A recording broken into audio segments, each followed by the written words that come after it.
എല്ലാവർക്കും ഓൺലൈൻ ക്ലാസ്സിലേക്ക് സ്വാഗതം. ഇന്ന് നമ്മൾ ഡിസ്കസ് ചെയ്യുന്നത് 8ാം ക്ലാസ്സിലെ കേരള പാഠാവലി 3ാമത്തെ യൂണിറ്റ് ആണ്. യൂണിറ്റിന്റെ പേരാണ് ഒന്നല്ലി നാം. ഇതിലെ ആദ്യത്തെ പ്രവേശക പ്രവർത്തനമാണ് നമ്മൾ ഈ വീഡിയോയിൽ ഡിസ്കസ് ചെയ്യുന്നത്. ഒന്നല്ലി നാം. ഇതിൽ പറയുന്നത് എന്താണ്? വ്യത്യസ്ത സ്വഭാവമുള്ളതും ആശയത്തിന്റെ അടിസ്ഥാനത്തിൽ സമഗ്രത ഉള്ളതുമായ 3 പാഠഭാഗങ്ങളാണ് ഒന്നല്ലി നാം. ഇതിൽ എന്താണ് പ്രത്യേകമായിട്ട് പറയുന്നത്? മനുഷ്യനെ വ്യത്യസ്തമായി കാണുന്ന ആധുനിക ജനതയോടുള്ള ഒരു ചോദ്യമാണ് ഒന്നല്ലേ നമ്മൾ. ഒന്നല്ലേ നാം എന്ന് പറഞ്ഞാൽ ഒന്നല്ലേ നമ്മളെല്ലാവരും ഒന്നല്ലേ എന്നാണ് ചോദിക്കുന്നത്. അപ്പോൾ നമ്മൾ ജാതിയുടെ പേരിൽ, മതത്തിൻ്റെ പേരിൽ, നിറത്തിൻ്റെ പേരിൽ, വർഗത്തിൻ്റെ പേരിൽ മനുഷ്യനെ വ്യത്യസ്തനായിട്ട് കാണുന്നു. അപ്പോൾ ആധുനിക ജനതയോട് തന്നെ ചോദിക്കുകയാണ്, നമ്മളെല്ലാവരും ഒന്നല്ലേ അല്ലേ? ഭൂമിയിലുള്ള നമ്മുടെ ജനനം, നമ്മുടെ മരണം എല്ലാവർക്കും ഒരേപോലെയാണ്. അത് ഏത് ജാതിയായാലും, ഏത് മതമായാലും, ഏത് നിറമുള്ളവനായാലും നിറമില്ലാത്തവനായാലും ഒരേ രീതിക്കാണ് നമ്മളെ ജനനവും മരണവും. നമ്മുടെ ഇവിടെ നിന്നുള്ള നമ്മുടെ യാത്രയും ഒരേപോലെയാണ്. അതേപോലെ നമ്മൾ ഭൂമിയിലേക്കുള്ള വരവും എല്ലാവർക്കും വ്യത്യാസമൊന്നുമില്ല. എല്ലാവരും ഒന്ന് തന്നെ. സ്ത്രീക്കും പുരുഷനും അതേപോലെ എല്ലാ വിധത്തിലുള്ള ആൾക്കാർക്കും ഒരേപോലെയാണ്. അപ്പം നമ്മൾ അധ്വാനത്തിൽ, ജോലിയിൽ, ജീവിതത്തിൽ എല്ലാവരും എന്താണ്? സമന്മാരാണ് എന്നാണ് ഇതിൽ പറയുന്നത്. ഈ പാഠഭാഗത്ത് ഈ യൂണിറ്റിൻ്റെ പ്രധാന ആശയം എന്നാണ്? ഒന്നാണ് മനുഷ്യൻ. ഒന്നല്ലി നാം എന്ന് പറഞ്ഞാൽ ഒന്നാണ് നമ്മൾ. ഓക്കെ, ഇതിൽ 3 പാഠഭാഗങ്ങളാണുള്ളത്. അതിൽ ഒന്ന് നിങ്ങൾ ഓർക്കുക, രണ്ടാമത്തേത് ബ്രേക്കിംഗ് ന്യൂസ്, മൂന്നാമത്തേത് സ്വപ്ന ചിറകുകൾ. ഇങ്ങനെ 3 പാഠഭാഗങ്ങളാണ് ഇതിലുള്ളത്. അപ്പം നമുക്ക് പ്രവേശക പ്രവർത്തനം ഒന്ന് ചെയ്തു നോക്കാം. എൻ്റെ പൂർവികർ നിർഭാഗ്യവാന്മാരായിരുന്നു, പക്ഷേ ഞങ്ങൾ എന്നും അധ്വാനികളാണ്, മറ്റുള്ളവരെ വിശ്വസിക്കുന്നവരാണ്. 100% മലയുടെ മക്കൾ, മലയുടെ അരജന്മാർ. ഞങ്ങളെ അപരിഷ്കൃതരെന്ന് വിളിച്ചത് മറ്റുള്ളവരാണ്. പരിഷ്കാരം അങ്ങനെയാണല്ലോ. മലയോരത്ത് വീടുകെട്ടി മണ്ണിൽ വിയർപ്പൊഴുക്കി ജീവിക്കുന്നവന് സുന്ദരമായ ഉടയാടകൾ ഇല്ലാതിരിക്കാം. ഉടയാടകൾ എന്ന് പറഞ്ഞാൽ എന്താ? വേഷഭൂഷാദികൾ. ഓക്കെ, ഉടയാടകൾ ഇല്ലാതിരിക്കാം. ഉടയാടകൾ വനം മഴക്കുന്ന ചതി നിറഞ്ഞ വാചക ശൈലി ഇല്ലായിരിക്കാം. എങ്കിലും ഞങ്ങൾക്ക് ഞങ്ങളുടേതായ നല്ല ജീവിത സമ്പ്രദായങ്ങൾ ഉണ്ട്. ഓക്കെ, അതാണ് ഇതിൽ പറയുന്നത്. ഇത് കൊച്ചരേറ്റി നാരായണൻ. ഇവിടെ ഒരു ചോദ്യമുണ്ട്. പുറംമോടികളാണ് ഒരു പരിഷ്കൃത സമൂഹത്തെ നിർണ്ണയിക്കുന്നത്. നിങ്ങളുടെ നിരീക്ഷണങ്ങൾ ചർച്ച ചെയ്യുക. ഇവിടെ പറഞ്ഞിരിക്കുന്നത് എന്താണ്? എൻ്റെ പൂർവികന്മാർ നിർഭാഗ്യവാന്മാരായിരുന്നു, പക്ഷേ ഞങ്ങൾ എന്നും അധ്വാനികളാണ്. നമ്മൾ നല്ല അധ്വാനശീലരാണ്, നല്ല ഉത്സാഹമുള്ളവരാണ്. അതാണ് മലയരന്മാരെ അപരിഷ്കരെന്ന് വിളിക്കുന്നത്. അവർ പരിഷ്കാരം ഇല്ലാത്തവരാണ് എന്നാണ് ചിലർ വിളിച്ച് മറ്റുള്ളവരാണ്. അപ്പോൾ ഞങ്ങളെ അപരിഷ്കൃതരെന്ന്, നമ്മൾ പരിഷ്കാരം ഇല്ലാത്തവരാണെന്ന് വിളിക്കുന്ന ആരാണ്? മറ്റുള്ളവരാണ്. ആ മറ്റുള്ളവരെങ്ങനെയാണ്? പുറമോടിയിൽ വിശ്വസിക്കുന്നവരാണ് അല്ലേ? പുറമോടിയിൽ വിശ്വസിക്കുന്നവരാണ് നമ്മളെ അപരിഷ്കൃതരെന്നും പരിഷ്കാരം ഇല്ലാത്തവരെന്നും നമ്മളെ പറയുന്നത്. അപ്പോൾ നമുക്ക് ഇതിനായിട്ടുള്ള ചർച്ചാക്കുറിപ്പ് തയ്യാറാക്കാം. പരിഷ്കൃത സമൂഹം പുറമോടിയോ അന്തസത്തയോ? പുറമോടികളാണ് ഒരു പരിഷ്കൃത സമൂഹത്തെ നിർണ്ണയിക്കുന്നത് എന്ന നാരായണന്റെ ചോദ്യത്തിന് ഉത്തരം അല്ല എന്ന് തന്നെയാണ്. ഒരു ആളുടെ പുറമോടി ഒന്നല്ല അയാൾ എന്താണെന്ന് നമ്മൾ വിലയിരുത്തുന്നത്. ഓക്കെ, നമ്മളെ ഉള്ളിലുള്ള നമ്മുടെ മനുഷ്യത്വമാണ്, നമ്മുടെ സ്വഭാവ ഗുണങ്ങളാണ് നമ്മൾ ആരാണ് എന്ന് മറ്റുള്ളവർ വിലയിരുത്താൻ സാധിക്കും. ഒരു സമൂഹത്തെ പരിഷ്കൃതം എന്ന് പുറമേയുള്ളവർ വിളിക്കുന്നത് പലപ്പോഴും മികച്ച വസ്ത്രധാരണം, ആകർഷകമായ സംസാര ശൈലി, സാങ്കേതിക സൗകര്യങ്ങൾ തുടങ്ങിയ ബാഹ്യ ഘടകങ്ങളെ അടിസ്ഥാനമാക്കിയാണ്.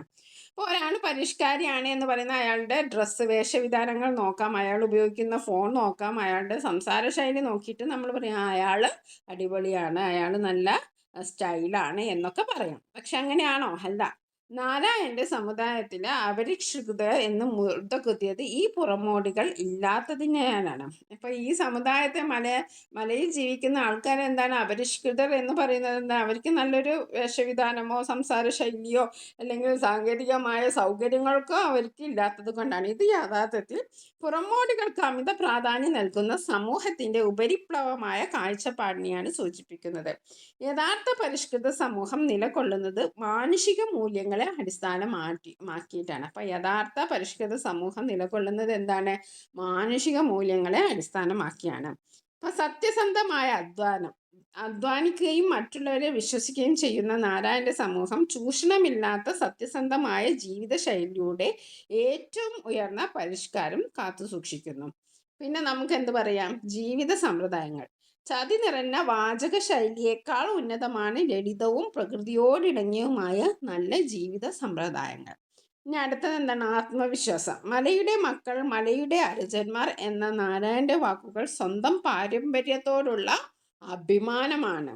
ചുരുക്കത്തിൽ ഒരു സമൂഹത്തിന്റെ യഥാർത്ഥ മൂല്യം അതിൻ്റെ ഹൃദയത്തിലും അത് മുറുകെ പിടിക്കുന്ന നീതിയിലും സ്നേഹത്തിലുമാണ്. ഈ മൂല്യങ്ങൾ നിലനിർത്തുന്നവർക്ക് പുറംമോടികളുടെ അംഗീകാരം ആവശ്യമില്ല. ഓക്കെ, അപ്പോൾ നമ്മൾ ഇതിൻ്റെ പ്രവേശക പ്രവർത്തനമാണ് ഇതിൽ നമ്മൾ ഡിസ്കസ് ചെയ്തത്. ഇനി നമുക്ക് ഈ പാഠഭാഗത്തിൻ്റെ ആദ്യത്തെ പാഠഭാഗം നിങ്ങൾ ഓർക്കുക എന്നതാണ്. അപ്പോൾ നിങ്ങൾ ഓർക്കുക എന്ന പാഠഭാഗം കടമ്മനിട്ടയുടെ രചനയാണ്. അദ്ദേഹത്തിൻ്റെ പ്രശസ്ത കവിതയായ കുറത്തിയിലെ ഒരു ഭാഗമാണ് നമുക്ക് പഠിക്കാനുള്ളത്. ഗോത്രവർഗക്കാരുടെ സംസ്കാരത്തെക്കുറിച്ചാണ് അതിൽ പറയുന്നത്. ഓക്കെ, വർണ്ണവിവേചനത്തിനെതിരെ പോരാടുന്ന കനത്ത ശബ്ദമായിരുന്നു കുറത്തി എന്ന കവിത. ഓർക്കുക, ഒന്നാമത്തെ പാഠം, അതായത് യൂണിറ്റ് 3 പാഠഭാഗമായ ഒന്നാമത്തെ പാഠഭാഗമായ നിങ്ങൾ ഓർക്കുക എന്ന പാഠഭാഗമാണ്. അപ്പോൾ ഈ കവിത എന്ന് പറയുന്നത് എന്താണ്? ഈ കവിതയുടെ കാതൽ നീതിയും കടപ്പാടുമാണ്. സമൂഹത്തിൽ വിജയിച്ചവരും അധികാരം കൈയാളുന്നവരും തങ്ങളുടെ ഉയർച്ചയ്ക്ക് പിന്നിൽ കഷ്ടപ്പെട്ടവരുടെ ചരിത്രപരമായ പങ്കും നിലവിലെ അവരുടെ ദുരിതങ്ങളും മറക്കരുത് എന്ന ശക്തമായ ആഹ്വാനമാണിത്. ഇല്ലെങ്കിൽ ഈ അവഗണന വിപ്ലവകരമായ ചോദ്യങ്ങളായി തിരികെ വരുമെന്നുമുള്ള താക്കീതുമാണ് കവിത നൽകുന്നത്. അപ്പം നമുക്ക് കവിത വായിച്ചു നോക്കാം, ഓരോ വരിയുടെയും അർത്ഥം നോക്കാം. പിന്നെ ഈ പാഠഭാഗവുമായി ബന്ധപ്പെട്ട ചോദ്യോത്തരങ്ങൾ 3 ചോദ്യങ്ങളാണ് നമുക്കുള്ളത്, അതും നമുക്ക് നോക്കാം. ഓക്കെ, നമ്മുടെ ആദ്യത്തെ ലൈൻ എന്താണ്? നിങ്ങൾ ഓർക്കുക. സുഖ സൗഭാഗ്യങ്ങളുടെ വേരുകളിൽ അധ്വാനിച്ചവരുടെ വിയർപ്പുണ്ട്, അത് ഓർമ്മ വേണം, ഇല്ലെങ്കിൽ വേരുകൾ ചോദ്യങ്ങളാകും. അതാണ് നമ്മളിവിടെ പറഞ്ഞത്. നമ്മൾ സമൂഹത്തിൽ വിജയിച്ചവരും അധികാരം കൈയാളുന്നവരും തങ്ങളുടെ ഉയർച്ചയ്ക്ക് പിന്നിൽ എന്താണ്? കുറച്ച് കഷ്ടപ്പെട്ടവരുടെ ചരിത്രമുണ്ട്. അത് നമ്മൾ അവഗണിച്ചാൽ പിന്നെ നമുക്ക് ചോദ്യങ്ങൾ അഭിമുഖീകരിക്കേണ്ടി വരും എന്നാണ് പറയുന്നത്. നിങ്ങൾ എൻ്റെ കറുത്ത മക്കളെ ചുട്ടുതിന്നോ? നിങ്ങൾ അവരുടെ നിറഞ്ഞ കണ്ണുകൾ ചൂഴ്ന്നെടുക്കുന്നുവോ? നിങ്ങൾ ഞങ്ങളുടെ കുഴിമാടം കുളം തോണ്ടുന്നുവോ? നിങ്ങൾ ഓർക്കുക, നിങ്ങൾ എങ്ങനെ നിങ്ങളായെന്ന്. കാട്ടുവള്ളി കിഴങ്ങുമാന്തി ചുട്ടു തന്നില്ലേ ഞങ്ങൾ? കാട്ടുചോല തെളിനീര് പകർന്നു തന്നില്ലേ? പിന്നെ പൂത്ത മാമരച്ചോട്ടിൽ നിങ്ങൾ. അപ്പോൾ ഇതിലെന്താണ് പറയുന്നത്? നിങ്ങൾ എൻ്റെ കറുത്ത മക്കളെ ചുട്ടു തിന്നോ? എന്തൊക്കെയാണ് ഈ വരിയുടെ അർത്ഥം എന്ന് നോക്കാം. മഹാകവിയുടെ രചനകളെ ഓർമ്മിപ്പിക്കുന്ന ഈ വരികൾ സാമൂഹിക നീതിക്കായിട്ടുള്ള ഒരു ശക്തമായ മുറവടിയാണ്. ഇന്ന് സമൂഹം ആസ്വദിക്കുന്ന എല്ലാ സുഖസൗഭാഗ്യങ്ങളുടെയും അടിത്തറ, അതായത് വേരുകൾ, ആരെല്ലാം കഷ്ടപ്പെട്ടവരുടെ വിയർപ്പാണ് എന്ന് കവി ഓർമ്മിപ്പിക്കുന്നു. ഈ കഷ്ടപ്പാട് വിസ്മരിക്കരുത്. കാരണം ആ അധ്വാനത്തെ നിഷേധിച്ചാൽ ആ അടിത്തറ തന്നെ ചോദ്യചിഹ്നമായി തിരികെ വരുമെന്ന മുന്നറിയിപ്പാണ് കവി നൽകുന്നത്. അതാണ് ഈ വരികളുടെ അർത്ഥം. ഇനി അടുത്ത നമുക്ക് പാഠഭാഗം നോക്കാം. തുടർന്ന് ചൂഷണം ചെയ്യുന്നവരുടെ കറുത്ത മക്കൾ ദയനീയമായ അവസ്ഥ കവി തുറന്നു കാട്ടുന്നു. അധികാരത്തിന്റെ തണലിൽ കഴിയുന്നവരുടെ നിങ്ങൾ ഈ പാവപ്പെട്ടവരുടെ പ്രതീക്ഷകളെ തകർക്കുക. കണ്ണുകൾ ചൂഴ്ന്നെടുക്കുക എന്ന് പറഞ്ഞാൽ എന്താണ്? അവരുടെ പ്രതീക്ഷകളെ തകർക്കുകയാണ്. അവരുടെ ചരിത്രത്തെ പോലും അവഹേളിക്കുകയും. കുഴിമാടം കുളം തോണ്ടുക എന്നതിൻ്റെ അർത്ഥം എന്താണ്? അവരുടെ പാരമ്പര്യത്തെ അവഹേളിക്കുകയും ചെയ്യുന്നുണ്ട് എന്ന് കവി ചോദിക്കുന്നു. അപ്പോൾ അതാണ് നിങ്ങളുടെ കറുത്ത മക്കളെ ചുറ്റു നിന്നോ, നിറഞ്ഞ കണ്ണുകൾ ചൂഴ്ന്നെടുത്തോ, ഞങ്ങളുടെ കുഴിമാടം കുളം തോണ്ടുന്നോ, നിങ്ങൾ ഓർക്കുക, നിങ്ങൾ എങ്ങനെ നിങ്ങളായെന്ന്. അവസാനമായി പറയുകയാണ്, കരുണേൻ്റെയും സഹായത്തിൻ്റെയും പഴയകാലം ഓർമ്മിപ്പിക്കുന്നു. അപ്പം നിങ്ങൾ ആരായി തീർന്നു എന്ന് ഓർക്കുക. നിങ്ങൾ എങ്ങനെയാണ് നിങ്ങളായി തീർന്നത് എന്ന് നിങ്ങൾ ഓർക്കുക എന്നാണ് കവി പറയുന്നത്. കാട്ടിലെ കിഴങ്ങുകളും തെളിനീരും നൽകി സുഖമായി മയങ്ങാൻ തണൽ നൽകി സഹായിച്ചവർ ഇന്ന് ഈ ചോദ്യങ്ങളുമായി നിങ്ങളുടെ മുന്നിൽ നിൽക്കുന്നു. അതുകൊണ്ട് ചൂഷണം അവസാനിപ്പിച്ച് നീതിയുടെ പാതയിലേക്ക് തിരിയണമെന്ന് കവി ശക്തമായി ആവശ്യപ്പെടുന്നു. അപ്പം എന്താ പറയുന്നത്? നിങ്ങൾ ഓർക്കുക, നിങ്ങൾ എങ്ങനെയാണ് ഇങ്ങനെ ആയതെന്ന് നിങ്ങൾ ഓർക്കുക. കാട്ടുവള്ളി കിഴങ്ങ് മാന്തി ചുട്ടു തന്നില്ലേ? കിഴങ്ങുകളൊക്കെ ഞങ്ങൾ കാട്ടുവള്ളിയുടെ കിഴങ്ങ് മാന്തി എടുത്ത് ചുട്ടുപാകമാക്കി നിങ്ങൾക്ക് ഭക്ഷണം കഴിക്കാൻ നമ്മൾ തന്നില്ലേ? പിന്നെന്താ ചോദിക്കുന്ന? കാട്ടുചോല തെളിനീര് പകർന്നു തന്നില്ലേ? നല്ല ശുദ്ധമായ ജലം കുടിക്കാൻ ഞങ്ങൾ നിങ്ങൾക്ക് തന്നില്ലേ? പൂത്ത മാമരച്ചോട്ടിൽ നിങ്ങൾ, അതായത് പൂത്ത് നിൽക്കുന്ന മാമരങ്ങളുടെ ചോട്ടിൽ കാറ്റേറ്റ് നിങ്ങൾ മയങ്ങിക്കിടന്നപ്പോൾ ഞങ്ങൾ നിങ്ങൾക്ക് കാവൽ നിന്നു എന്നൊക്കെയാണ് കവി പറയുന്നത്. പൂത്ത മാമരച്ചോട്ടിൽ നിങ്ങൾ കാറ്റുകൊണ്ട് മയങ്ങിയപ്പോൾ കണ്ണു ചിമ്മാതെ അവിടെ ഞങ്ങൾ കാവൽ നിന്നില്ലേ ഞങ്ങൾ. കാട്ടുപോത്ത് കരടി കടുവ നേർത്തു വന്നപ്പോൾ ഞങ്ങൾ കൂർത്ത കല്ലുകൾ ഓങ്ങി നിങ്ങൾ. അപ്പോൾ നമുക്ക് ഇവിടെ പറയുന്നത് എന്താണ്? പൂത്തു നിൽക്കുന്ന മാമരങ്ങളുടെ ചുവട്ടിൽ കാറ്റേറ്റ് നിങ്ങൾ മയങ്ങിക്കിടന്നപ്പോൾ കണ്ണു ചിമ്മാതെ നിങ്ങൾക്ക് കാവൽ നിന്നു. അതേപോലെ തന്നെ വനത്തിൽ കാട്ടുപോത്ത് കരടി കടുവ നേർത്തു വന്നപ്പോൾ ഞങ്ങൾ കൂർത്ത കല്ലുകൾ ഓങ്ങി നിങ്ങളെ കാത്തുകൊണ്ടില്ലേ. കാട്ടുപോത്ത് കടുവ കരടി ഒക്കെ എതിരെ വന്നപ്പോൾ ഞങ്ങൾ മൂർത്ത കല്ലുകൾ ഓങ്ങിയിട്ടും എറിഞ്ഞിട്ടും നിങ്ങളെ രക്ഷിച്ചില്ലേ എന്നാണ് പറയുന്നത്. പുലിയുടെ കൂർത്ത പല്ലിൽ ഞങ്ങൾ അന്ന് കോർത്തുപോയില്ലേ, വീണ്ടും പല്ലടർത്തി വില്ലുമായി കുതിച്ചു വന്നില്ലേ. നിങ്ങൾ ഓർക്കുന്നോ? ഇതൊക്കെ നിങ്ങൾ ഓർക്കുന്നുണ്ടോ എന്നാണ് ചോദിക്കുന്നത്. കൂർത്ത പുലിപ്പല്ലിൽ നിന്ന് ഞങ്ങൾ കോർത്തപ്പോൾ ആ പുലിപ്പല്ല് ബലം കൊണ്ട് അടർത്തി കളഞ്ഞ് വില്ലുമായി നിങ്ങളെ രക്ഷിക്കാൻ ഞങ്ങൾ പാഞ്ഞു വന്നതൊക്കെ നിങ്ങൾ ഓർക്കുന്നുണ്ടോ എന്നാണ് കവി ചോദിക്കുന്നത്. ഓക്കെ, ഇവിടെ ഈ വരികളിൽ പറയുന്നത് എന്താണെന്ന് വെച്ചിട്ടുണ്ടെങ്കിൽ അധസ്ഥിത ജനങ്ങളുടെ ത്യാഗപൂർണമായ ചരിത്രമാണ് ഇവിടെ ഓർമ്മിപ്പിക്കുന്നത്. നിങ്ങൾക്ക് വേണ്ടി ഞങ്ങൾ പല ത്യാഗങ്ങളും സഹിച്ചില്ലേ എന്നാണ് അവർ ചോദിക്കുന്നത്. അപ്പോൾ കാട്ടുപോത്ത് വന്നപ്പോൾ നിങ്ങൾ എറിഞ്ഞ് പലതും സഹിച്ച് നിങ്ങൾ രക്ഷിച്ചില്ലേ, പല ത്യാഗങ്ങളും ചെയ്ത് നിങ്ങൾ രക്ഷിച്ചില്ലേ. പുലിപ്പല്ല് കോർത്തപ്പോൾ നിങ്ങൾ അതിൽ നിന്ന് രക്ഷിച്ചില്ലേ, നിങ്ങൾക്ക് ശുദ്ധജലം തന്നില്ലേ എന്നൊക്കെ പറഞ്ഞിട്ട് നിങ്ങൾക്ക് മരങ്ങളുടെ ചുവട്ടിൽ കണ്ണ് ചിമ്മാതെ ഞങ്ങൾ കാവൽ നിന്ന് ഞങ്ങൾ പല ത്യാഗങ്ങളും സഹിച്ചാണ് നിങ്ങളെ സംരക്ഷിച്ചു കൊണ്ടിരിക്കുന്നത് എന്നാണ് ഈ വരികളിൽ നിന്ന് നമുക്ക് വ്യക്തമാക്കുന്നത്. നിങ്ങൾ സുഖമായി വിശ്രമിക്കുമ്പോൾ കാറ്റുകൊണ്ട് മയങ്ങിയപ്പോൾ ഞങ്ങൾ കണ്ണു ചിമ്മാതെ കാവൽ നിന്നു. കാട്ടുപോത്ത് കരടി കടുവ തുടങ്ങിയ വന്യമൃഗങ്ങൾ അടുത്തു വന്നപ്പോൾ കൂർത്ത കല്ലുകൾ ഓങ്ങി ഞങ്ങൾ നിങ്ങളെ സംരക്ഷിച്ചു. നിങ്ങളുടെ സുരക്ഷയ്ക്കായി പുലിയുടെ കൂർത്ത പല്ലുകളിൽ ഞങ്ങളുടെ ജീവൻ പോലും ബലിയർപ്പിച്ചു കോർത്തുപോയില്ലേ. വീണ്ടും വില്ലുമായി തിരിച്ചു വന്ന് ഞങ്ങൾ പോരാട്ടം തുടർന്നില്ലേ. ഇതെല്ലാം നിങ്ങൾ ഓർക്കുന്നുണ്ടോ എന്നാണ് ചോദിക്കുന്നത്. ഓക്കെ, നദിയരച്ച് കാടരിച്ച് കടലരിച്ച് കുതിച്ചു വന്ന് നിങ്ങൾ ഓർക്കുന്നു. നദിയരിച്ച് കാടരിച്ച് കടലരിച്ച് ഇതെല്ലാം നിങ്ങൾ ഓർക്കുന്നുണ്ടോ? കാലാന്തരത്തിൽ നദികളെയും കാടുകളെയും കടലുകളെയും പോലെ ഈ ഭൂപ്രദേശം അരിച്ചു പെറുക്കി അധ്വാനിച്ച് നിങ്ങൾക്ക് സുരക്ഷിതമായ ഒരു ലോകം ഞങ്ങൾ ഉണ്ടാക്കി തന്ന ചരിത്രം നിങ്ങൾ മറന്നുപോയോ എന്നാണ് കവി ചോദിക്കുന്നത്.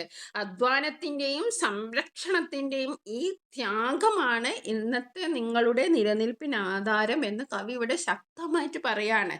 ഇന്ന് നിങ്ങൾ നിലനിൽക്കുന്നത് എന്താണ്? ഞങ്ങളൊക്കെ അങ്ങനെ ഞങ്ങൾ പല ത്യാഗങ്ങളും ചെയ്തത് കൊണ്ടല്ലേ എന്ന് കവി ഇവിടെ അതിശക്തമായിട്ട് പറയുകയാണ് ഈ വരികളിലൂടെ. കനകമെന്നും കാഴ്ച തന്നില്ലേ ഞങ്ങൾ, മരമരിച്ച് പൂവരിച്ച് തേനരിച്ച് കാഴ്ച വെച്ചില്ലേ. മതിച്ച കൊമ്പനെ മെരുക്കി നായ്ക്കളെ മെരുക്കി പൈക്കളെ കറന്നു പാല് നിറച്ചു തന്നില്ലേ ഞങ്ങൾ. മരം മുറിച്ച് പുല്ലുമേന് തട്ടൊരുക്കി തളമൊരുക്കി കൂര തന്നില്ലേ. പിന്നെ മലയൊരുക്കി ചെളി കലക്കി മുള വിതച്ച് പദമൊരുക്കി മൂട നിറയെ പൊളിച്ചു തന്നില്ലേ കതിരി. അപ്പം എന്തൊക്കെയാണ് പറയുന്നത്? എന്തൊക്കെയാണ് നിങ്ങൾക്ക് ഞങ്ങൾ ചെയ്തു തന്നത്? നദികൾ അരിച്ച് കാടരിച്ച് കടലരിച്ച് നിങ്ങൾ സ്വർണം ഞങ്ങൾ കാഴ്ച ദ്രവ്യമായിട്ട് തന്നില്ലേ. കനകം എന്ന് പറഞ്ഞാൽ സ്വർണ്ണമാണ്. കനകമെന്നും കാഴ്ച തന്നില്ലേ ഞങ്ങൾ. ഓക്കെ, പിന്നെന്താണ് പറയുന്നത്? മരമരിച്ചും പൂവരിച്ചും തേനരിച്ചും നിങ്ങൾക്ക് കാഴ്ച വെച്ചില്ലേ ഞങ്ങൾ. പിന്നെന്താണ്? മതിച്ചു വന്ന കൊമ്പനെ മെരുക്കി കൊമ്പനാനയെ വശത്താക്കി, പിന്നെ നായ്ക്കളെ വശത്താക്കി ഒതുക്കി, പശുക്കളെ കലന്ന് മതിയാവോളം നിങ്ങൾക്ക് പാല് തന്നില്ലേ എന്നും ചോദിക്കുകയാണ്. മരം മുറിച്ച് തട്ടൊരുക്കി പുല്ലുമേന് തളവും ഒരുക്കി നിങ്ങൾക്ക് താമസിക്കാൻ ഞങ്ങൾ കഠിനാധ്വാനം ചെയ്ത് ഒരു കൂര വെച്ച് ഒരു വീട് വെച്ച് തന്നില്ലേ എന്നും ചോദിക്കുകയാണ്. പിന്നെന്താണ് ചോദിക്കുന്നത്? മലയൊരുക്കി ചെളി കലക്കി, മലയടിവാരം ഒരുക്കി ചെളി നന്നായി കലക്കി അതിൽ മുള വിതച്ച് പാകമാക്കി മൂട നിറയെ ഞങ്ങൾ ധാരാളമാക്കി തന്നില്ലേ എന്നും ചോദിക്കുകയാണ്. അതൊക്കെ ഞങ്ങൾ ചെയ്തു തന്നില്ലേ എന്നാണ് അവര് ചോദിക്കുന്നത്. ഈ വരികൾ മുമ്പ് നൽകിയ കവിതയുടെ തുടർച്ചയായി അധ്വാനിക്കുന്ന ജനതയുടെ സംഭാവനകളുടെയും നിർമ്മാണ പ്രവർത്തനങ്ങളുടെ കഥകളാണ് ഈ വരികളിൽ പറയുന്നത്. ഞങ്ങൾക്ക് എപ്പോഴും സമ്പത്തും സ്വർണം കനകവും കാഴ്ചയായി നൽകി. മരങ്ങളും പൂക്കളും തേനും ശേഖരിച്ച് ഞങ്ങൾ നിങ്ങൾക്ക് സമർപ്പിച്ചില്ലേ? മതിച്ച കൊമ്പനാനയെ വരെ മെരുക്കി, ഉപകാരമില്ലാത്ത മൃഗങ്ങളെ നായ്ക്കളെ മെരുക്കിയെടുത്തു, കറവ പശുക്കളെ വളർത്തി പാൽ നിറച്ചു തന്നില്ലേ? ഞങ്ങൾ മരം മുറിച്ചും പുല്ലുമേനും ഭൂമിയെ കൃഷിയായി തട്ടൊരുക്കിയും തടമൊരുക്കിയും വാസയോഗ്യമാക്കുകയും ഉൽപാദനക്ഷമമാക്കുകയും ചെയ്തു. അതായത് ഈ നാട്ടിലെ പ്രകൃതി വിഭവങ്ങളെല്ലാം ശേഖരിച്ച് മൃഗങ്ങളെ മെരുക്കി ഭൂമി കൃഷിയോഗ്യമാക്കി നിങ്ങളുടെ ജീവിതം സുഖകരമാക്കിയത് ഞങ്ങളാണ് എന്നാണ് ഈ വരികളിലൂടെ പറയുന്നത്. ഞങ്ങൾ കണ്ണമെവിടെ, എവിടെ ഞങ്ങളുടെ കരിപുരണ്ട മെലിഞ്ഞ പൈതങ്ങൾ? അവർക്ക് അന്നമെവിടെ, നാണമെവിടെ, അന്തി കൂടാൻ ചേക്കയെവിടെ, അന്തി വെട്ടത്തിരി കൊള്ളുത്താൻ എണ്ണയെവിടെ? പല ചോദ്യങ്ങളുമാണ് നമ്മളോട് ചോദിക്കുന്നത്. ഈ വരികളിൽ ഒരു രോഷ പ്രകടനമാണ് നമ്മൾ കാണുന്നതല്ലേ. എന്താ ചോദിക്കുന്നത്? ഞങ്ങൾ കണ്ണമെവിടെ, എവിടെ ഞങ്ങൾ കരിപുരണ്ട മെലിഞ്ഞ പൈതങ്ങൾ എന്നൊക്കെ ചോദിക്കുകയാണ്.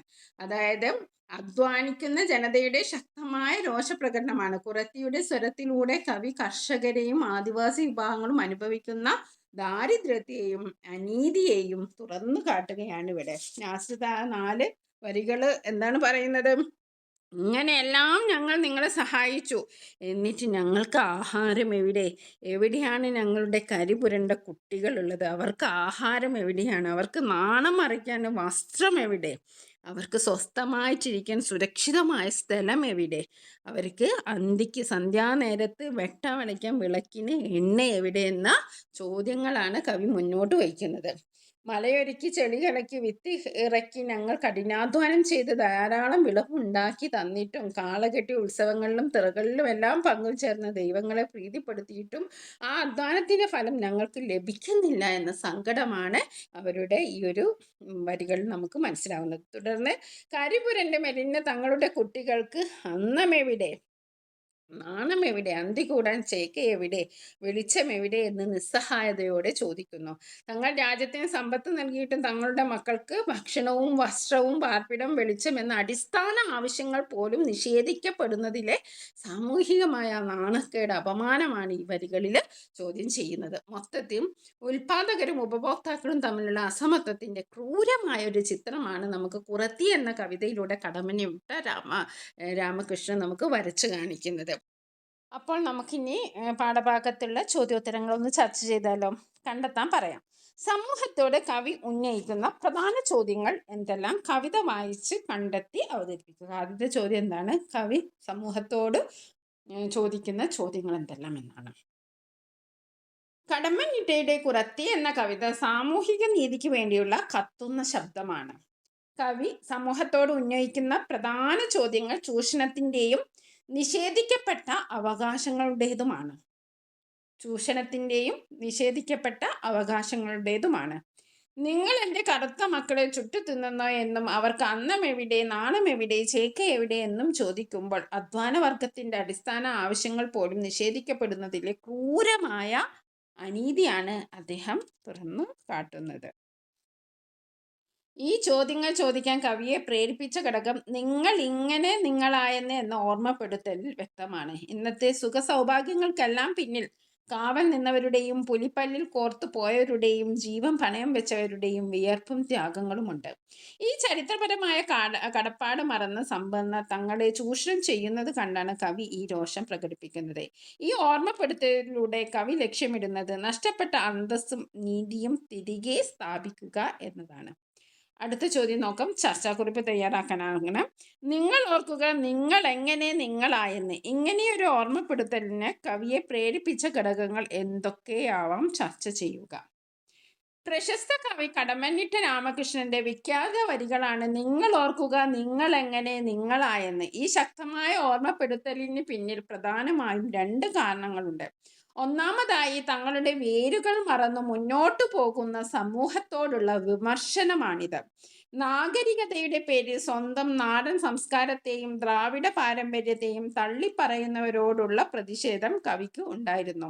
ഇന്നത്തെ നിലനിൽപ്പിന് പിന്നിൽ ഒരു ചരിത്രമുണ്ട് എന്ന് അദ്ദേഹം ഓർമ്മിപ്പിച്ചു. രണ്ടാമതായി സാമൂഹിക ചൂഷണത്തിനോടുള്ള കവിയുടെ രോഷമാണിത്. അധികാരത്തിന്റെ മറവിൽ ദുർബലരെ ദ്രോഹിക്കുന്നവരോടുള്ള ഒരു താക്കീതാണിത്. അഹങ്കാരം ഉപേക്ഷിച്ച് തങ്ങൾ എവിടെ നിന്ന് വന്നു എന്ന് ആത്മപരിശോധന നടത്താനുള്ള ശക്തമായ ഒരു രാഷ്ട്രീയ ആഹ്വാനം കൂടിയാണ് കവിതയാണ് ഈ വരികൾ. ഇനി അടുത്ത ചോദ്യം നമുക്കൊരു വിവരണ കുറിപ്പ് തയ്യാറാക്കാനാണ്. നിങ്ങൾ എൻ്റെ കറുത്ത മക്കളെ ചുട്ടു തിന്നുന്നോ, നിങ്ങൾ അവരുടെ നിറഞ്ഞ കണ്ണുകൾ ചൂഴ്ന്നെടുക്കുന്നു. ഒരു കാലത്തിൻ്റെ സാമൂഹികാവസ്ഥയുടെ സൂചനയാണ് ഈ വരികൾ. മറ്റു വരികൾ കൂടി വിശകലനം ചെയ്ത് കവിതയിൽ തെളിയുന്ന സാമൂഹിക ജീവിതത്തെക്കുറിച്ച് വിവരണക്കുറിപ്പ് തയ്യാറാക്കാം. കടമനിട്ട് രാമകൃഷ്ണന്റെ കയറ്റിടങ്ങൾ എന്ന കവിത ഒരു കാലഘട്ടത്തിന്റെ സാമൂഹിക ചൂഷണത്തിന്റെ നേർചിത്രമാണ്.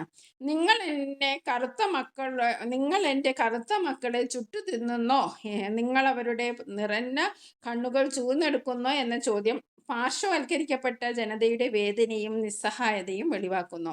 കറുത്ത മക്കൾ എന്നത് അധസ്ഥിത ജനവിഭാഗത്തെയാണ് സൂചിപ്പിക്കുന്നത്. അവരുടെ ജീവിത മാർഗങ്ങളെ, പ്രതീക്ഷകളെ എന്നിവ അതിക്രൂരമായി കവർന്നെടുക്കുന്ന ചൂഷക വർഗത്തോടുള്ള കവിയുടെ ശക്തമായ പ്രതിഷേധമാണിത്. പൂട്ടുകൾ വീണ കൈകളിലെ അധ്വാനവും ചോരയും കറുമുറു തിന്നുന്ന അധികാരവർഗത്തിനെതിരെയുമുള്ള കവിതയുടെ ഈ ചോദ്യം നീതിക്ക് വേണ്ടിയുള്ള ഒരു അലർച്ചയായി ഇന്നും നിലനിൽക്കുന്നു.